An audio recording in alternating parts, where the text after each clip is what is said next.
Bhavnagar Talaja national highway પર ધારડી ગામના પાટિયા પાસે ખાનગી બસમાં આગ લાગવાનો બનાવ બન્યો છે, જેમાં કોઈ કારણોસર બસમાં આગ લાગતા આગ સંપૂર્ણ બસમાં પ્રસરી ગઈ હતી। બનાવને લઈને તળાજા ફાયરની ટીમ ઘટના સ્થળ પર પહોંચી છે અને આગ પર કાબૂ મેળવવાના પ્રયાસો હાથ ધરાયા છે। બસની અંદર મુસાફરો સવાર હતા, પરંતુ સમયસર તમામ મુસાફરો બસની બહાર આવી જતા હાલ કોઈ પણ જાનહાનિના સમાચાર નથી।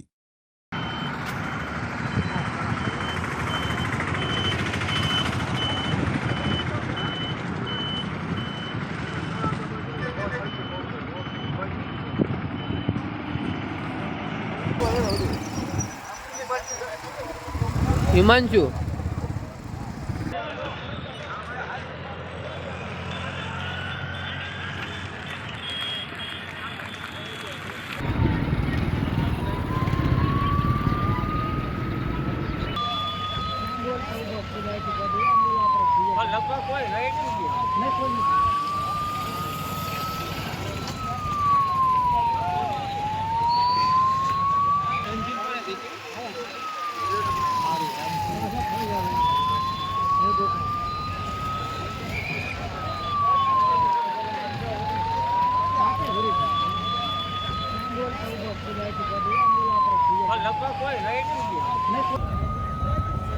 गोपाल से लग्जरी से मोटा